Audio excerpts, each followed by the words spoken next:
Hello everyone, TMMgamer here, and today I have the pleasure of bringing you another one of my FIFA 14 team tutorials. And as you can see on the screen, today's team tutorial will be running through Chelsea. And the starting lineup I've gone for in a 4-2-3-1 formation is Cech, Ivanovic, Cahill, Terry and Cole, Ramirez, Lampard, Willian, Hazard, Oscar and Samuel Eto'o.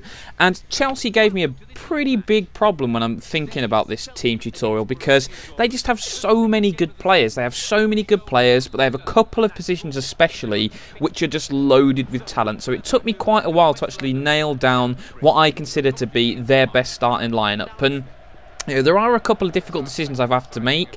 I've left out a few players that people may be a little bit surprised with, but let's get onto that in a little bit. Starting off with the formation as always, 4-2-3-1, very, very solid choice for Chelsea. When you bear in mind just how many good midfielders they have, and they have a pretty solid back four with two good fullbacks, you want to have four at the back, then you want to pack the midfield. So 4-2-3-1 is always a good formation when teams are set up like that. So that's the reason why I've gone for that. Let's start now with the players. Now, before I get into the attribute rating, I just want to mention to you guys that all of the attributes I am telling you about here are in seasons mode, and they are all correct on the 29th of November. So if there are any changes after that point, I'm sorry, I cannot tell the future. As much as I'd like to, that's something I can't do at the moment. So, first player, as always, in goal, Cech. Very, very good keeper. He's currently rated 85-1, whatever that means in seasons, and his base stats are 84 reflexes, 82 positioning, 82 handling, and 83 diving. You know, very, very good shot-stopping stats. He also has the goalkeeper long throw trait, so he's also very, very good at distributing. And you see several times in this game, you know, I pass the ball back to my goalkeeper, then I, you know, chip it up to a winger or dink it into midfield with success. Cech is a very, very good goalkeeper to do that. And if you catch the ball, he has an absolute bullet throw, and you can start off lots of counter-attacks in that manner. So very, very solid keeper, one of the best keepers in the game, and you can't go far wrong. You know, I've got Cech in my ultimate team as well. He has bailed me out so many times with world-class saves, and he does it in seasons too. Very, very good goalkeeper. Moving on to the right-back position, now we have Branislav Ivanovic. Now, Ivanovic is not really a typical fullback in the modern mould. You know, a lot of managers today like to pick very industrious, attack-minded fullbacks, and you know they're great. You know, they get you goals, get you assists, they help out with your attacking play. But Chelsea are a team so full of attacking players that, you know, it is good to have a player like Ivanovic who's just so solid. He's got 85 strength, 85 interceptions, 86 heading, 84 marking and 86 stand tackle. Those are outstanding stats. You know, if you have a few injuries, you can also always, you know, bung him in centre back and bring Azpilicueta on if you really want that. But I always prefer to play him at right back because, like I mentioned, so many attacking players for Chelsea. You know, they've got Ashley Cole on the other wing, who's an attacking fullback, and I'm going to get to after this. You know, it's great to have someone who's that solid. You know, Ivanovic is tremendous in the air as well. Always a good thing. You know, having a fullback who's good in the air in FIFA 14 is a godsend. And his ability in the air is, you know, second to very, very few fullbacks in the game. He really is fantastic in the air for a fullback. So that's the reason why I go for him. Also, he has medium work rates, just before I forget, which means he will be in a good position 90% of the time. It would be very, very rare that he goes AWOL up the field. And when you've got so many attacking players up the field, that's a good thing to have. So that's Ivanovic done. Let's do the next fullback now. Ashley Cole, rated 85, one of the best fullbacks in the game, in my opinion. Absolutely tremendous. You know, he only has mid-70s pace, which isn't blisteringly quick by any stretch of the imagination, but the rest of his stats are simply fantastic. You know, 88 reactions, which means he very, very rarely gets caught out. You know, he's always in a good place, and then boom, he reacts, sweeps up, makes the interception. Very, very good at that. You know, 85 stamina, gets up and down the field all day, 82 crossing, absolutely, you know, very, very good for a fullback, puts all those good deliveries in. You see him make an incredible ball later on in this game. You know, early cross, whips it to the back post, and William balls it up completely. But having someone like that when, you know, I've got Eden Hazard on that wing, who I'm going to get to in a bit, but having someone on that wing who can put regular crosses in on his stronger foot is a godsend. You know, he really is very, very good. And then when you match that with his defending stats as well. 92 slide tackling, 82 stand tackling. The amount of times he just strips wingers is fantastic. So you've got Ivanovic on one wing, who's an absolute beast, and then you've got Ashley Cole on the other, who's technically one of the best tacklers in the game. What a great combination that is. They are so good together. They really do complement each other very well. Those are the two fullbacks. Let's move into the centre of the field now.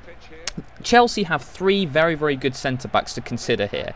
They have, Cahill, John Terry and David Luiz, the three. Now, I have chosen to go with Gary Cahill and John Terry. And the reason why I've done this is, a lot of people like to put David Luiz in there for his, his pace. But when you compare his pace to Gary Cahill's, there's only like 3 or 4 percentage points difference. It's not like he's blisteringly quick, David Luiz. Gary Cahill, on the other hand, has 86 heading, 83 slide tackling, 85 stand tackling. All of those stats are better than David Luiz's. He has 81 jumping, again, better than David Luiz's. He has the power header trait, which is, fantastic. And you look at David Luiz's trait, he has like long passer, long shot taker. Yeah, they're absolutely fantastic in a CDM or a centre attacking midfielder. Why would you want your centre back to have that? He's not my style of centre back at all. The main reason why David Luiz falls down, though, in my opinion, is his high attacking work rate. I hate centre-backs with this. I absolutely hate them, because it means for no good reason centre-backs wander up the field. And like I've mentioned before, when you're in a team with so many attacking players, you cannot afford to have your centre-backs go wandering up the field. So I always go for Cahill and Terry together. John Terry as well, 83 rated. He is slow. Very slow, pace in the 40s, that is incredibly slow. That's basically not moving, that's how slow that is. But when you consider, you've got Ivanovic on the right wing as your right back, very solid, he's not going to be charging up the field. You've got Ashley Cole on the other flank, who's relatively pacey, great technical stats, and has good stamina. John Terry is covered nicely, and Gary Cahill as well. He's no slouch for centre-back. Mid-70s pace for centre-back is very good. And then when you add in John Terry's other stats, he's 84 strength, he's 83 interceptions, he's 88 aggression, 90 heading, 85 stand tackling, and again, that power head trait, which is very useful to have, and so many players on this team have it. He's a very solid centre-back, and the fact he has high defensive work rate as well, it means his pace, or his lack of pace, for another description, is less of a factor, because he very rarely finds himself out of position. So that's the back five. Really good defence. I love Chelsea's defence in this game, and this game actually is a great example of how good Chelsea are at defending when you set them up in the correct manner, because I think I limit my opponent to one shot this game. He's very good defensively, shut him out pretty much completely, which is always a very nice thing to do. So now let's move up the field slightly to the first of the central defensive midfielders, Ramirez. Now Ramirez has an 81 base rating, and I love having Ramirez in my side. He is just a great player. He has so much energy and stamina. 94 stamina, 90 sprint speed, 86 acceleration. He has high work rates as well. So Ramirez is your typical box-to-box midfielder. He will run all day for you, and I love players who do that. Absolutely tremendous. But the great thing about him as well is he's not just a workhorse. He's not just someone who can run around. He has good technical stats as well. Low 80s short passing, low 80s stand tackling, 3-star skill moves and 3-star weak foot. Very solid all-around player. And again, having someone with a bit of speed and an engine room in midfield complements the next player who you're going to pick in there, which is Frank Lampard. Now, I did experiment playing Juan Mata in the centre of midfield, but it just didn't work. My side felt so imbalanced. Having Fat Frank in midfield really does act as a calming influence. Now, currently, he's rated as 79. He's had 2 stats taken off him, but he's still very solid in my opinion, and I would still start him. And the reason for this is he has absolutely fantastic technical ability. He's got 81 vision, he's got 84 long passing, very good, 85 long shots, 88 penalties, 83 short passing, 89 shot power, and 86 volleys. Technically, he's one of the best attacking midfielders you can have, or just the best midfielders you can have. He also has a number of very useful traits. He has long passer, long shot taker, and power free kick. So he is your set piece guy. If you want to take your free kicks with him, take him. Takes your penalties, he sits deep, he doesn't charge around the place, he passes. He's just a great quarterback style of CDM. So he just sits in the hole, doesn't run around much, but he plays nice passes like an Andrea Pirlo, for example. Now, I really do like Lampard in my team because, like I mentioned, Ramirez is a great compliment for him. Ramirez will do the running and Lampard will just sit in and be there for you to basically control the play and spray the passing. He has medium work rate, which means he won't tire himself out. You know, he's not as young as he once was, but he still has plenty enough in the tank for most games to get the job done. And he has workable tackling stats. You know, tackling stats are in the 60s, not tremendous, but when you compare that to Juan Mata's, which are in the 30s, you understand how much of a difference that makes. You know, his ability to win the ball back is much better than Juan Mata's, and that's something you do need in this team. So those are the two CDMs. Let's move up the pitch again to start with the right mid and start with Willian. You know, Willian, new signing this season at Stamford Bridge, hasn't really had too much of a go because obviously due to the massive talent Chelsea have in this position. But in my opinion, he's a definite starter in the game. And the reason for this is, you know, he provides so much direct pace and ability. You know, he has 91 acceleration. There we go. Sorry, I lost him in my notes there. 91 acceleration. 87 agility, 86 sprint speed, and 88 dribbling. With the ball at his feet, he is one of the best players in the game. He also has the flair trait, 4-star skill moves, and 4-star weak foot. So if you like your tricks and your flicks, Willian is a great player to have in your side. He can do so much for you. You know, his technical stats, you know, his end product stats aren't quite as good as some of the best players out there, but his mobility, his dribbling, and his ability just to take players on and really stretch your opponent out makes him a definite choice in my team. And having 4-star weak foot's very nice as well, because it means wherever he is on the pitch, he can always contribute. Very good player, and he has 82 short passing, which is something you shouldn't overlook as well, because when you're playing as Chelsea, you're going to be doing a lot of passing, and having players who can pass is always a good thing. So Willian, very solid player, definitely get him in the side. Moving into the centre of the pitch now, I have decided to go for Oscar over Juan Mata, and for me, you can substitute either of these players in and do pretty much the same job. But I prefer Oscar. I don't know what it is. It's just I like the way he plays better, and I think he matches the style I like to play with Chelsea pretty well. You know, with Mata, he's a bit like a Mesut Ozil for me on FIFA. You know, he's very good on his left foot, but then when you get him on his right foot, he's not the same player by any stretch. So for me, I always like to go for Oscar, and this is not a step down by any stretch of the imagination. You know, Oscar stats are exceptional. Yeah, 84 acceleration, 86 agility, 86 vision, 86 dribbling, 85 ball control, 85 short passing. What a wonderful array of stats they are. For a central attacking midfielder to have those stats, very useful indeed. He also has a couple of interesting traits.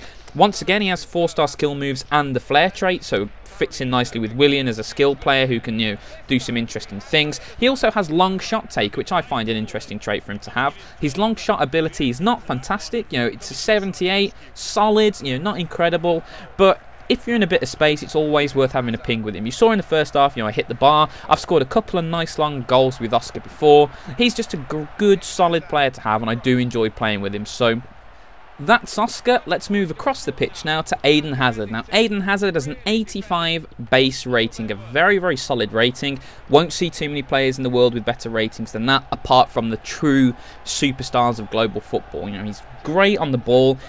91 acceleration, 92 agility, 90 balance, and 88 dribbling. Again, he's like a better version of Willian. Fantastic on the ball. He can dribble really well.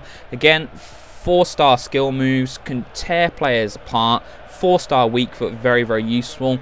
But where Willian falls down a little bit in his, you know, end product stats, Hazard has a very nice boost in some of them. He has 85 short passing, but also Hazard can pop up with the odd goal for you. He has 80 long shots and 78 finishing, which are not bad stats at all for a winger. You know, you don't see too many wingers with stats that good in finishing, really. Very few exceptions to that rule. So very useful. I'd like to play Hazard on the left because, you know, like I mentioned earlier, I've got Ashley Cole. He will run outside all day with his left foot and put the ball in. If you have a player who can cut inside to bring the fullback in and give Ashley Cole space to run outside, that's fantastic. And on the flip side of the coin, if your opponents start to defend really wide, you can use Hazard to check inside and put shots in. Very good combo. I really do like the way these two dovetail together. And again, you know, the 4-star skill moves, if you like your tricks and flicks, Hazard, Willian, and Oscar, 3 players you'll enjoy. Finally, the last player I want to talk about, Up front, on his own, Samuel Eto'o, 85 plus 2 rating at the moment. Very, very good player. 89 acceleration, 89 sprint speed, 86 attack position and 85 dribbling. Very, very good at stretching your opponent again. But he's not just a speedster. He has 85 jumping, which is a very, very solid stat for a striker to have. Again, 83 finishing and 83 shot power. He can take shots from pretty much all over the field and do well. And he's got that 3-star weak foot and 4-star skill move. So again, if you like your skills, this front four are definitely for you. So guys, thank you so much for watching the video. I hope you've learned a little bit more about Chelsea. They're a great side to play with, but you need to be careful with the way you're setting them up, because they can be set up to be too attacking and it can leave you open when you play with them. So hopefully you've learned something and you'll have a lot of success with Chelsea. So once again, thank you so much for watching, and as always, have a great day.